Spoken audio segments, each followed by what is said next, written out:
ہم اپنا آج کا سبق شروع کرتے ہیں۔ اعوذ باللہ من الشیطان الرجیم، بسم اللہ الرحمن الرحیم۔ پچھلی آیات میں ہم یہ پڑھ چکے ہیں کہ اللہ رب العزت نے حضرت آدم علیہ السلام کو منع فرمایا تھا کہ اس درخت کے قریب نہیں جانا اور اس کا پھل نہیں کھانا، لیکن شیطان نے کچھ اس انداز میں ان کو مس گائیڈ کیا کہ وہ اس درخت کے قریب چلے گئے اور اس کا پھل کھا لیا۔ تو اس کا فوری نتیجہ یہ ہوا کہ فبدت لہما سوآتہما، ان کا جو لباس تھا وہ اتر گیا۔ وطفقا یخصفان علیہما من ورق الجنہ، اور فوراً جنت کے پتے لے کر اپنے وجود کو حضرت آدم علیہ السلام اور اماں حوا چھپانے لگے۔ تب اللہ رب العزت نے ان سے فرمایا الم انہکما عن تلکما الشجرہ، میں نے تمہیں اس درخت سے منع نہیں کیا تھا، وَأَقُلْ لَكُمَا، اور میں نے کہا نہیں تھا إِنَّ الشَّيْطَانَ لَكُمَا عَدُوٌّ مُّبِينٌ، شیطان تمہارا دشمن ہے۔ اب اس کے بعد یہ زمین پر اللہ رب العزت نے بھیج دیا آدم علیہ السلام کو بھی، اماں حوا کو بھی، اور شیطان کو بھی وہاں سے نکال دیا گیا۔ آسمانوں تک اب شیطان کی جو رسائی ہے وہ ختم ہو گئی۔ تاریخی روایات کہتی ہیں کہ اماں حوا، یہ جو سعودی عرب میں بڑی معروف جگہ ہے جدہ، یہاں پر اماں حوا آ کر اتری تھی۔ جدہ کہتے ہیں بڑی اماں کو، دادی اور نانی ان دونوں کے لیے جدہ کا لفظ استعمال ہوتا ہے، تو بڑی اماں کہہ لیجیے آپ۔ اور حضرت آدم علیہ السلام کے بارے میں معروف یہ ہے کہ سری لنکا کا کوئی علاقہ ہے، وہاں پر وہ اترے تھے۔ اور پھر حضرت آدم علیہ السلام وہاں سے چلتے اللہ رب العزت نے جس جگہ ان دونوں کی ملاقات کروائی اسے کہا جاتا ہے عرفات۔ عرفات کا مطلب ہی ہے پہچان، جان پہچان، ملنا، پہچاننا۔ تو یہاں پر ان کی ملاقات ہوئی۔ حضرت آدم علیہ السلام کو اس چیز کا احساس تو تھا، مجھ سے غلطی ہوئی، بہت غلطی ہوئی، چنانچہ اللہ رب العزت کے سامنے وہ گڑ گڑاتے رہے، معافی مانگتے رہے۔ حضور علیہ الصلوۃ والسلام کے الفاظ ہیں، آدم علیہ السلام کو اتنا افسوس تھا، اتنا دکھ تھا، اور اتنا روئے ہیں اور اتنا روئے ہیں اور اتنا روئے ہیں، کوئی ایک دو دن کی بات نہیں، سال ہر سال، شاید صدیاں روئے۔ تو حضور علیہ الصلوۃ والسلام کے الفاظ ہیں کہ لو جمع دموع آدم، اگر آدم علیہ السلام کے آنسو جمع کیے جائیں اور باقی دنیا کے جتنے لوگ روئے ہوں گے ان کے آنسو جمع کیے جائیں، لرجح دموع آدم، آدم علیہ السلام کے آنسو زیادہ ہوں گے، آدم علیہ السلام کے آنسو زیادہ ہوں گے۔ دراصل یہ بھی تعلیم تھی نا، یہ بھی قیامت تک آنے والی انسانیت کو سکھانا تھا کہ جب غلطی ہو جائے تو کیا کرنا ہے، تو پھر اللہ کے سامنے رونا ہے، گڑ گڑانا ہے، توبہ کرنی ہے، معافی مانگنی ہے۔ پھر اللہ رب العزت نے آدم علیہ السلام کو کچھ کلمات عطا فرمائے، یہ کلمات آپ پڑھیے اور ان کے ذریعے آپ معافی مانگیے تو میں آپ کو معاف کر دوں گا۔ آج کے سبق میں اس کا تذکرہ ہے۔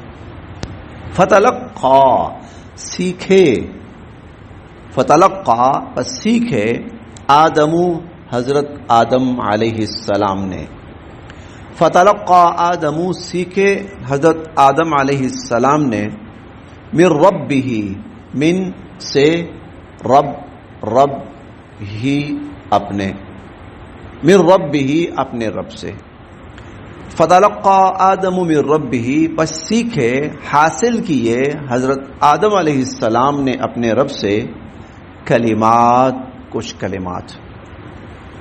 آدم علیہ السلام نے اپنے رب سے کچھ کلمات سیکھے، حاصل کیے، فتابا، پھر مہربانی فرمائی اللہ تعالی نے، علیہ، آدم علیہ السلام پر، فتاب علیہ، اور اللہ تعالیٰ نے حضرت آدم علیہ السلام پر مہربانی فرمائی۔ انہو، بے شک وہ یعنی اللہ تعالی، ہوا وہی، انہو ہوا بے شک وہی تو، التواب بہت توبہ قبول کرنے والا ہے، الرحیم رحم کرنے والا ہے۔ یہ کلمات کون سے تھے؟ یہ 8ویں پارے میں آتے ہیں۔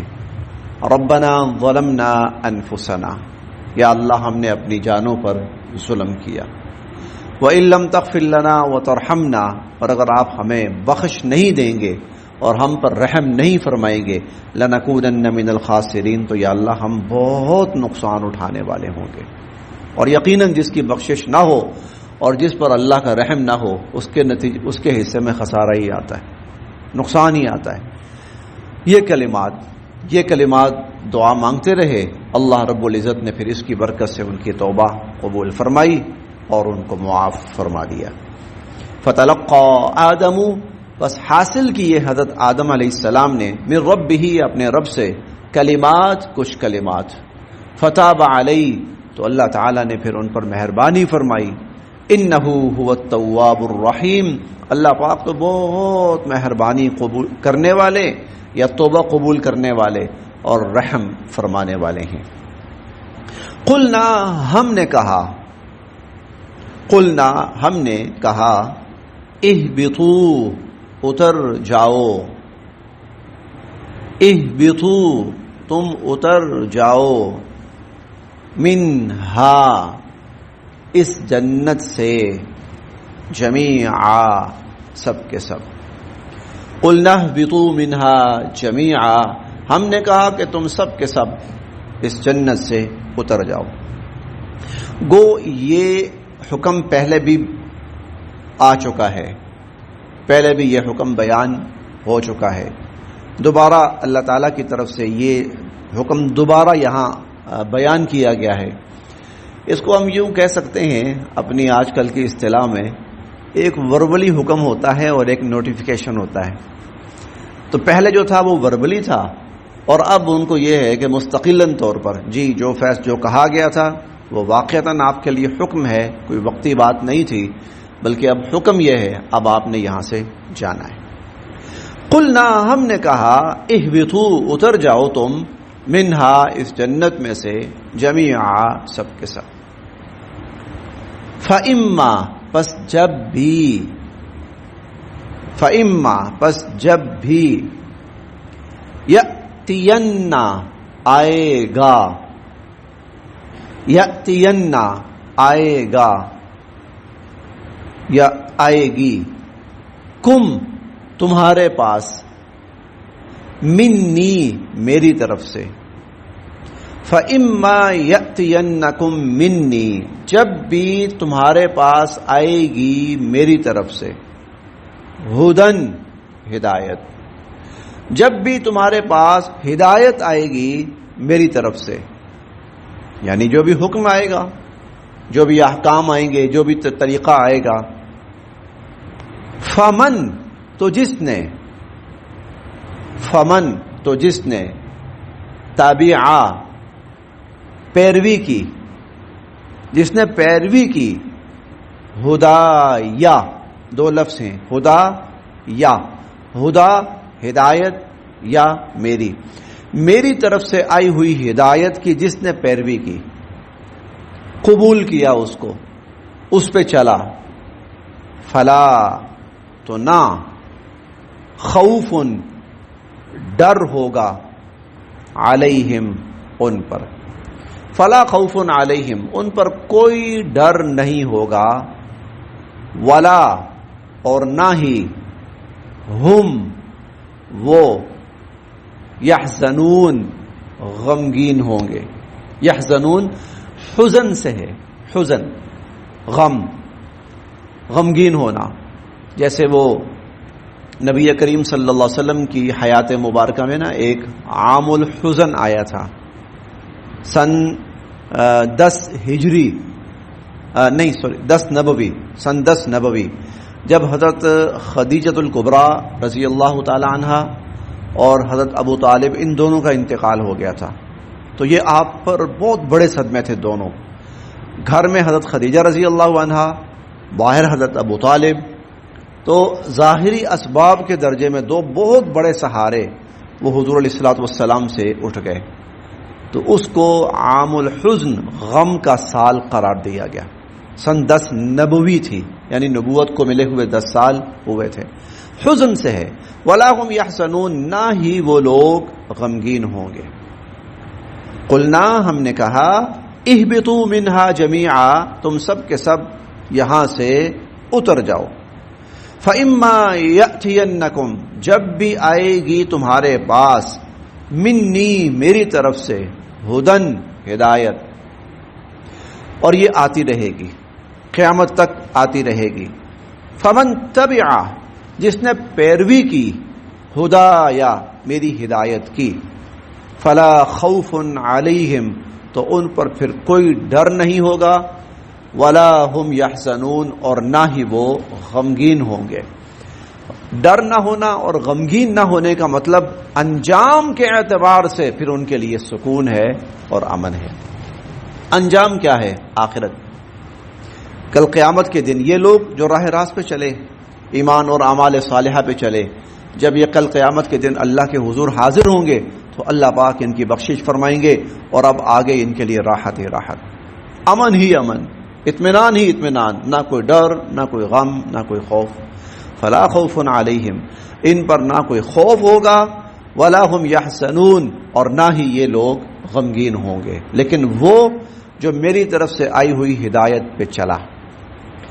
والذین، اور جن لوگوں نے کفروا، انکار کیا. والذین کفروا، اور جن لوگوں نے انکار کیا کس چیز کا؟ میری طرف سے آئی ہوئی ہدایت کا. والذین کفروا، اور جن لوگوں نے انکار کیا، وکذبوا، اور جھٹلایا. تکذیب سے ہے، یہ دو لفظ الگ الگ ہیں. کفر اور تکذیب الگ الگ ہے. کفر کیا ہے؟ دیکھیں، ہم نہیں مانتے، بس نہیں مانتے، بس یہ کفر ہے. بھئی قرآن اللہ کی کتاب ہے، ہم نہیں مانتے، بس. دین اسلام اللہ کی طرف سے آئے ہوا سچا دین ہے، ہم نہیں مانتے. حضور علیہ الصلوۃ والسلام اللہ کے آخری نبی ہیں، ہم نہیں مانتے، بس. تکذیب کیا ہے؟ تکذیب اس سے اگلا مرحلہ ہے، اگلا سٹیپ ہے. ہم ثابت کریں گے کہ قرآن جھوٹا ہے، ہم ثابت کریں گے کہ حضور علیہ الصلوۃ والسلام اللہ کے نبی نہیں ہیں، ہم ثابت کریں گے کہ دین اسلام غلط ہے، اس کی کوئی حقیقت نہیں. یہ تکذیب ہے، اس کی مخالفت میں اتر آنا، اس کو غلط ثابت کرنے کی کوششیں کرنا، یہ تکذیب ہے. والذین کفروا، اور جن لوگوں نے انکار کیا، وکذبوا، اور جھٹلایا، جھوٹ قرار دیا، بآیاتنا، ہماری آیات کو، بآیاتنا، ہماری آیات کو جھٹلایا. اب یہاں آیات سے کیا مراد ہے؟ ہر ہدایت کی ہر وہ شکل جو اللہ کی طرف سے آئی ہے. ہدایت کی ہر وہ شکل، چاہے وہ نبی کی صورت میں ہو، چاہے وہ کسی کتاب کی صورت میں ہو، صحیفے کی صورت میں ہو، چاہے وہ کسی حکم کی صورت میں ہو، چاہے وہ کسی معجزے کی صورت میں ہو، یہ سب آیات ہیں. وَكَذَّبُوا بِآيَاتِنَا، اور جنہوں نے ہماری آیات کو جھٹلایا، اولئک، وہ اصحاب والے، النار، آگ، وہ پھر آگ والے ہیں، وہ پھر آگ والے ہیں، وہ اصحاب النار ہیں. آگ سے مراد جہنم کی آگ، اس لیے ہم کہہ سکتے ہیں اولئک اصحاب النار، وہ جہنمی ہیں، وہ آگ والے ہیں، وہ جہنمی ہیں. جنہوں نے ہماری آیات کا انکار کیا، ہماری آیات کو جھٹلایا، اولئک اصحاب النار، وہ آگ والے ہیں، جہنمی ہیں. ہم، وہ، فیہا، اس آگ میں، اس جہنم میں، خالدون، ہمیشہ ہمیشہ رہیں. ہم فیہا خالدون، وہ اس آگ میں، اس جہنم میں ہمیشہ ہمیشہ رہیں گے. اللہ ہم سب کو محفوظ فرمائے اس سے.